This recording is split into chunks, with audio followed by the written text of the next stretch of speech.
खुलुमबाय रायजोफोर दिनै फुंबिलिनि खौराङाव फिन खेबसेबाव बयखौ बरायनानै लाग्रोबाय। दासिमनि खौरांफोरा जाबाय। गिबि खौराङाव दङ बर' थुनलाइ आफादनि गाहाय नेहाथारि नीलकान्त गयारिनि खौरांगिरि मेल। भारतनि सुबुं सानखो सेल्फ इनुमेरेशननि पर्टेलाव बर' राव गैयैखौ लानानै एबसु आरो बर' थुनलाइ आफादा खौरां मेल लादों। आथिखालाव सोलिबाय थानाय भारतनि सुबुं सानखो 2027नि सेल्फ इनुमेरेशननि पर्टेलाव बर' रावनि अपसन गैया, जायखौ लानानै दासान्दि समाजारि बिजोङावबो गोबां दान्थे बिदान्थे जानायखौ नुनो मोन्दों, जेराव बर' रावा मानो गैया। बे बिथिंखौ लानानैनो गोबां अजद दिखांनायखौ नुनो मोन्दों। बे बाथ्राखौ मख'नो गोनांदि भारतनि 8थि फारिलाइयाव एबा 8th शिड्युलाव गनायजानाय राव आरो आसामनि 2थि सोरखारि राव जानायनि उनावबो बर' रावखौ भारतनि सुबुं सानखोनि पर्टेलाव सोसनजायाखै।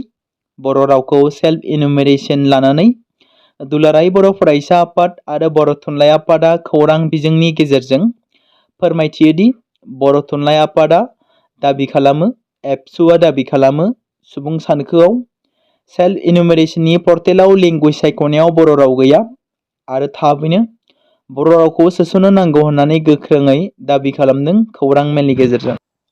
कामरुप जिल्ला दुलाराय बर' फरायसा आफादनि बानजायनायाव मैया UN एकाडेमि हसंआव HSLC आरो HS आनजादाव सेथि थाखोआव उथ्रिसारनो हानाय फरायसाफोरखौ बरायनाय आरो मान बावनाय हाबाफारि लानाय जायो। बे हाबाफारिखौ दैदेनो कामरुप जिल्ला दुलाराय बर' फरायसा आफादनि बानच आफादगिरि पटेश्वर बर' बिथाङा आरो हाबाफारियावनो मेल बेखेवगिरि आलासि महरै बाहागो लायो। कामरुप जिल्ला बर' थुनलाइ आफादनि आफादगिरि महेन्द्र नाथ बर' बिथाङा गाहाय आलासि महरै बाहागो लानानै बिबुंथि लाखियो। दुलाराय बर' फरायसा आफादनि लोगो थुनलाइयारि नेहाथारि सानसुमा बर' बिथाङा बे हाबाफारियावनो बाहागो लाबावो। कामरुप जिल्ला दुलाराय बर' फरायसा आफादनि बारग' आफादगिरि परेश चन्द्र बर', कामरुप जिल्ला दुलाराय बाथौ गौथुमनि आफादगिरि खगेन दैमारि, समाज सिबियारि कामिनी कान्त बसुमतारी, कामरुप जिल्ला बर' थुनलाइ आफादनि लेङाइ आफादगिरि पनिधर बसुमतारी, तामुलपुर जिल्ला दुलाराय बर' फरायसा आफादनि बाथ्रा दान्थे नेहाथारि कनिल दैमारि, लोगोसे ओनसोलनि समाज सिबियारि लाइमोन फरायसा दिथागिरि बिथांमोनाबो बाहागो लादोंमोन। तिनिसुकिया जिल्लानि खवर्ang साहा बागानाव थांनाय सनिबारखालि जिनाहारिनि जाथायखौ लानानै जायगानि सुबुंफ्रा सोमावसारदों। जिनाहारि खालामग्रा दायनिगिरि पापु आहमेदखौ गोख्रों साजा होनांगौ होननानै सोमावसारगिरिफ्रा माहारियारि राजालामा 37 नंआव ओंखारबोनानै मोनसे धरना हाबाफारि लादों। मख'नो गोनांदि 7 आगस्ट खालि ताला पुलिस थानानि सिङाव थानाय खवर्ang साहा बागानाव सासे गोसोआरि लोरबां सिख्लाखौ साननि समावनो जिनाहारि खालामनाय जादोंमोन। अजद होनाय बादिब्ला पापु आहमेद मुंनि सासे लाइमोना हिन्जावसाखौ बागाननि गेजेराव आथोनारि सोमोन्दो लाखिदोंमोन आरो बिखौ सहायनो हायै खालामना गालांदोंमोन। बे बिथिंखौ नोजोर बोनानै मैया गोख्रों सोमावसारो। मेघालय पुलिसा ड्राग्सनि हेंथायै अपारेशन लाबाय थादों। ANTF आरो सोनाब जयन्तिया हिल्स पुलिसनि मोनसे जथाय अपारेशनाव फिन आरोबाव सानै ड्राग्स फालांगिरिखौ हमनो हायो। मोनसे खौरां मोननायनि सायाव पुलिसा नेशनेल हाइवे 6नि परमार ओनसोलाव नाका चेक खालामो आरो सिलचर शिलंआव गंसे पेसेन्जार सुपार बासआव सिग्रोमदोंमोन आरो बेयाव मोननै पेकेट हिर'इनखौ जब्द खालामो। मेघालयनि ANTFनि पुलिस SP बिकास कुमारा फोरमायनाय बायदिब्ला हिर'इननि लिरथाया 48.78 ग्राम, जायनि बेसेना 7 लाख रांसो जागोन। फारसेथिं होबथा जानाय ड्राग्सनि फालांगि खालामनायनि दायाव पुलिसा सानै सुबुंखौ हमदों।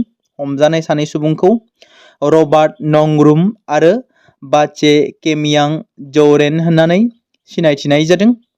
बे सानैखौबो शिलंनि उमकटेटनि होनना बुंनाय जादों। दुलाराय बर' फरायसा आफादा सिसिटवाजों जथायै खर'सा आसामाव दैबानाजों भुगिनांनाय दुखुथिया नखर आरो सुबुंफोरखौ खौरां लानानै गोनांथार जानाय बेसादफोरखौ गथायदों। दुखु आरो खैफोदनि समाव मदद होनो हानायानो सुबुंनि बयनिख्रुइबो देरसिन खामानि। दुलाराय बर' फरायसा आफादाबो बे बाथ्राखौ गोथौयै फोथायो। बे बाथ्राखौ नोजोर होनानैनो दुलाराय बर' फरायसा आफाद एबा एबसुआ सिसिटवाजों जथायै खर'सा आसामाव गिख्रंथाव दैबानाजों भुगिनांनाय नखर आरो सुबुंफोरखौ खौरां लानाय जायो आरो लोगोसे जिउ खुंनायाव जोबोद गोनांथार जानाय बेसादफोरखौ राननानै होबोनाय जायो। जायफोर मेगनजों नुदों खेबसेब्लाबो गोरबोआ गाबखांगोन, जायखौ माब्लाबाबो सानफेरादि दै बानायाबो एसेबां गिथावना महर लायो। गासैखौबो सिलिंखार खालामबाय, सुबुंनि जिउ गोमालांबाय, दोहोन सम्पदफोरा खहा जाबाय। जोबोद दुखुनांथाव आरो गिथाव बाथाव। एबसु आरो सिसिट'आया गासै गं 12 गामिनि दुखुथिया नखरफोरखौ खौरां लानायजों लोगोसे गोनांथार बेसादफोरखौ राननानै होबोनाय जायो। गामिफोरनि फारिलाइया एबा गामिफोरा फारियै दरिकापार नावजावगाव, सिनिमारा मिसिंगाव, हरिपारा मेजगाव, गुमुटा मेजगाव, पानिमारा, रामुगाव मेस, सान्तकबर मिसिंगाव, बाली मिसिं, बापुजिपाट, नाजिरा, गराली, लिगिरपुकुरि, नामदां ट्राइबेल। बेबादि मदद खालामहैनाय हाबाफारियाव दुलाराय बर' फरायसा आफादनिफ्राय बाहागो लायो फारियै आफादगिरि उमेश दैमारि, लोगो गाहाय नेहाथारि दिनेश ब्रह्म, सुबुं फोनांजाब नेहाथारि सोमदोन ब्रह्म, बारग' सोलोंथाइ नेहाथारि रमिय' कुमार बसुमतारि। बिथांमोना आसामाव आयेन बेरेखायै दखल खालामनानै थाग्रा मुसलमानफोरखौ आरोबाव एभिक्शन खालामगोननि इसारा मोननाय जादों। बावैसो सान सिगाङाव कामरुप जिल्लायाव एभिक्शन खालामखांनायनि उनाव आरोबाव आसामाव एभिक्शन खालामनो थियारि जादों होनना बे समाव मिथिनो मोननाय जादों। जों मिथिगौ गिबि मन्त्रि डक्टर हिमन्त बिश्व शर्माया आसामाव गोदान सोरखार दानाय लोगो लोगोनो आयेन बेरेखायै दखल खालामग्राफोरखौ थामहिनबा दखल खालामनानै थानाय गासैखौबो एभिक्शन खालामनाय जागोन होनना खोथा बुंदोंमोन। बेराफारसेथिं बे बिथिंखौ नोजोर बोनानै नायोब्ला फैबाय थानाय समफोराव बिटिसिआवबो एभिक्शन खालामगोन नामा? मख'जाथावदि बिटिसिआवबो गोबां सुबुंफोरा बर' जायगायाव एबा बर' ओनसोलाव हा आवग्रिनानै दं। बिथांमोनखौ एभिक्शन खालामोब्ला बर'फोराबो एभिक्शन खालामजानो हागौ नामा? जेराव गोबां माइनरिटि सुबुंफोरा 6 सिडुल ओनसोलाव हा आवग्रिनानै दं, बर'फोरनि गेजेर गेजेर रायजो जानानै दं। बिथांमोनखौबो जुदि एभिक्शन एबा होस्रांनाय हाबाफारि लायोब्ला बर'फोराबो होखारजानो हागौ नामा? बेयो मोनसे गेदेर सोंथि जानानै फैदों, जेराव ट्राइबेलफोरनि अनगायै गासै माइनरिटि हारिनि सुबुंफोरखौ एभिक्शन खालामनांगौनि दाबिजों थांनाय माखासे सान सिगांनिफ्रायनो बिटिसि सोरखार आरो बिटिसि हाग्रा बिफानखौ खावलायदों, आर'जलाइ होबोबाय थादों बड'लेण्ड जनजाति सुरक्षा मन्चनि आफादगिरि दावरु देख्रेब नार्जारिया। नाथाय माब्ला बिटिसिआव एभिक्शन खालामगोन बेखौ उननि समासो फोरमायसिगोन। गसाइगाव फिसाज्लानि गोब्राब बेरामखौ फाहामथाय होनो थाखाय राङारि अनसुंथाइ हास्थायदों सासे रान्दि दुखुथिया बर' बिमाया। गसाइगाव महकुमानि सिङाव थानाय हास्रावबारि थामहिनबा पानवारि गामिनि थागिबि अशक नार्जारिया थांनाय दान मोनथामसो सिगांनिफ्रायनो गोब्राब बेरामजों नाख्रेबजानानै दं। थांनाय दान मोनथाम सिगांनिफ्रायनो मोदोम बुनाय, आथिं आखाइ बुनाय आरो बायदि बायदि गोब्राब बेरामजों गोब्राबै जुजिनानै दं अशक नार्जारिया। नखरनि जा एसे बारि बागान, दाउ, अमा, बोरमा बायदि फाननानै गुबुन गुबुन जायगाफोराव फाहामथाय लादोंमोनब्लाबो नाथाय मोजां फाहामथाय होनो हानाय जायासै, जायनि थाखाय दिनैनि समाव नखरनि रान्दि दुखुथिया बर' बिमाया मेगनाव मोदै लानानै आखाइ खबजबनानै फिसाज्लाखौ मोजां फाहामथाय होनो आरो गोजौ फाहामथाय होनो थाखाय जायगानि एमएलए, एमसिएलए लोगोसे रायजो राजाफोरनिसिम राङारि अनसुंथाइ हास्थायदों। सोरबाफोर बेरामिखौ फाहामथाय होनायाव अनसुंथाइ हरनो गोसोब्ला नोंथांमोना एकाउन्ट नम्बर थामहिनबा स्क्रिनाव होनाय एकाउन्ट नम्बराव मदद खालामहरनो हागोन।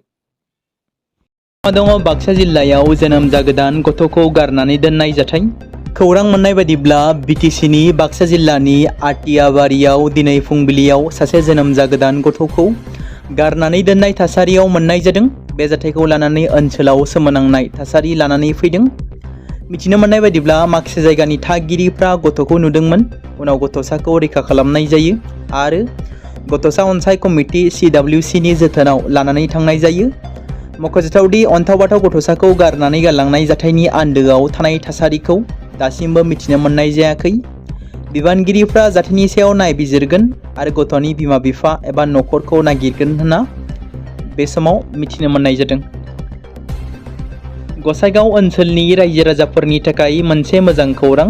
गसाइगाव ओनसोलनि जाय फरायसाफोरा गुबुन गुबुन सोरखारि साख्रिनि आनजादफोरजों लोगोसे नीट एबा JEE आरो IIT बायदि आनजादफोराव बाहागो लानो गोसो, बेफोरबायदि फरायसाफोरनि थाखाय बे मोजां खौराङा।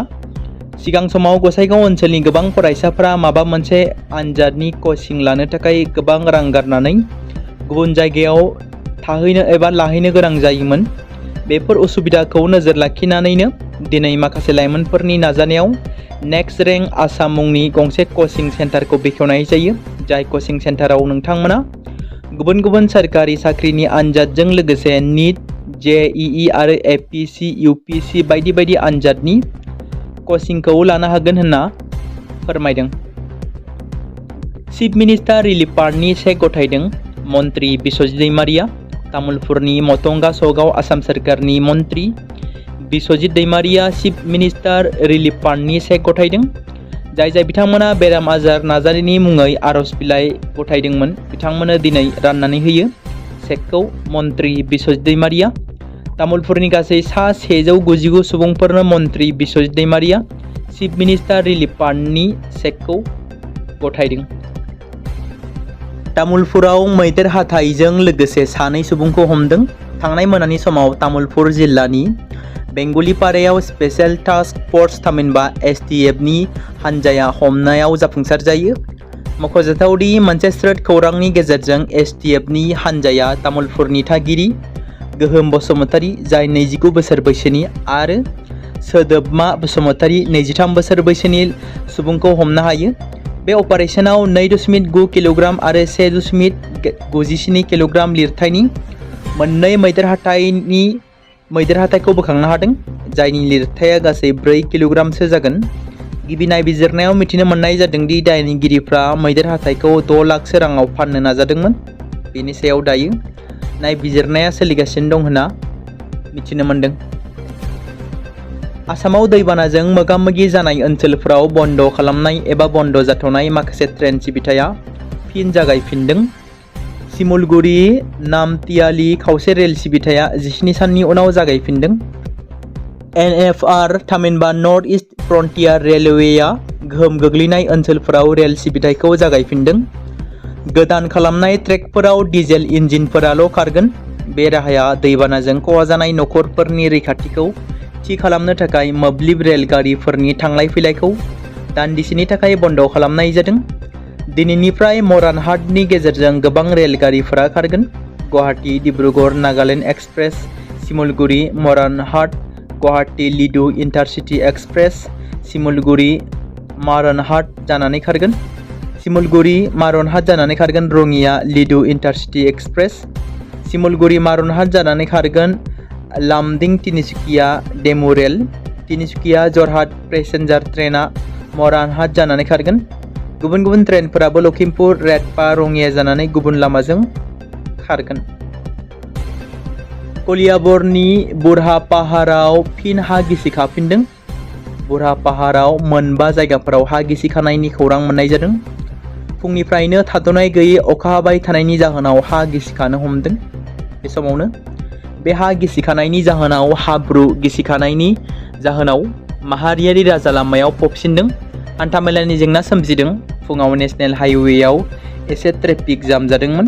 बे समावनो हा गिसिखाबाय थानाय समावनो गंसे ट्राकआबो जाब्रबथाय जादों होनना खौरां मोननाय जादों। नाथाय दासिम रावबो सुबुंनि जिउ खहा जानायनि खौरां मोननाय जायाखै। खुंथायनि हेफाजाबजों राजा लामाखौ बेखेवनाय जादोंमोन। मख'नो गोनांदि साननैसो सिगां बुरहा पाहाराव गोबांथार थाद'नाय गैयै अखा हाबाय थानायनि जाउनाव हा खुरखादोंमोन।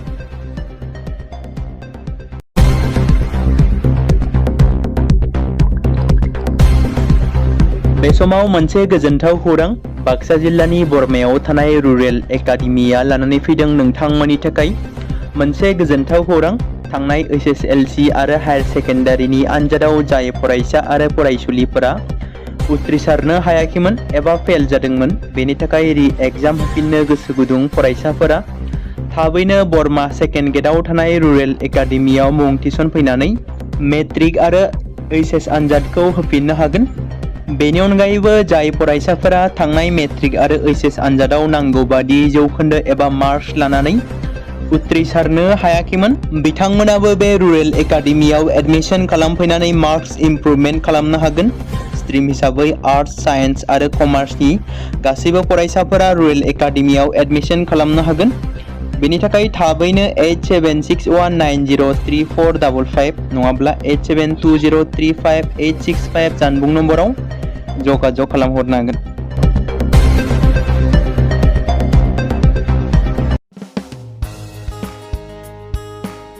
बे समाव मोनसे गोनां फोसावथाय बर' सावथुन नायनानै मोजां मोनग्रा गासै बर' रायजो राजाफोरनि गेजेराव लानानै फैदों मोनसे बर'नि OTT प्लेटफर्म गोनां जाय प्लेटफर्मनि गेजेरजों नोंथांमोना बर'नि गोदान सावथुनफोरखौ नुनो मोनगोन। थांनाय माखासे बोसोर सिगां बर'नि गेजेराव लानानै फैनाय निउबो एप बायदिनो फिन आरोबाव लानानै फैदों बर' रायजो राजाफोरनि थाखाय। बे बाथ्राखौ मख'नाया गोनांदि 2025 मायथाइनि जानुवारि दानाव ओंखारनाय आंगो स्ट्रीम मुंनि मोनसे OTT प्लेटफर्म गोनां निउबो एपनि गेजेरजों नोंथांमोना गोबांथार बर'नि सावथुनफोर जेरै ट्रेजेडी, रमान्टिक, एक्शन आरो कमेडीजों बुंफबनाय सावथुनफोरखौ नुनो मोनगोन। जेरै सनानि नखर, थांखि गैयै समाज, अनसुला आफा, हिर', बिमा बायदि बाजै, अर, थैसाम, वान्टेड, संदान आरो रं नाम्बार बायदि सावथुनफोरा मख'जाथाव। बेफोर सावथुनफोरखौ नायनो थाखाय नोंथांमोना गिबियावनो आंगो स्ट्रीम एपखौ गावनि मबाइलाव थानाय प्ले स्ट'रनिफ्राय डाउनल'ड खालामनानै लोगोसे इनस्टल खालामनानै गावनि मबाइल नाम्बारजों लगइन खालामनानै लाग्रोनांगोन।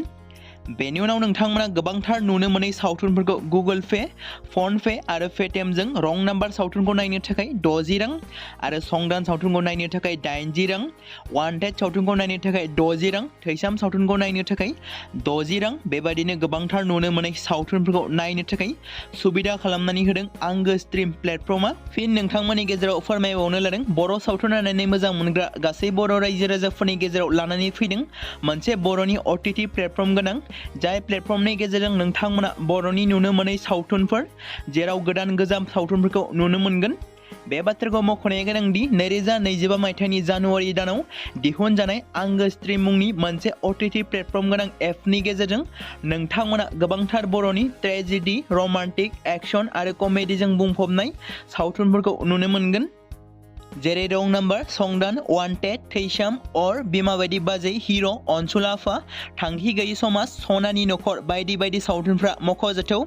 बेफोर सावथुनफोरखौ नायनो थाखाय नोंथांमोना गिबियावनो आंगो स्ट्रीम एपखौ गावनि मबाइलाव थाखानाय प्ले स्ट'रनिफ्राय इनस्टल खालामनानै गावनि मबाइल नाम्बारजों लगइन खालामखांनायनि उनाव नोंथांमोना गोबांथार नुनो मोनै सावथुनफोरखौ गुगोल पे, फन पे आरो पेटिएमजों रं नाम्बार सावथुनखौ नायनो थाखाय 60 रां, संदान सावथुनखौ नायनो थाखाय 80 रां, वान्टेड सावथुनखौ नायनो थाखाय 60 रां, थैसाम सावथुनखौ नायनो थाखाय 60 रां बेफोरबायदिनो अर सावथुनखौ नायनो थाखाय 60 रां पे खालामनांगोन।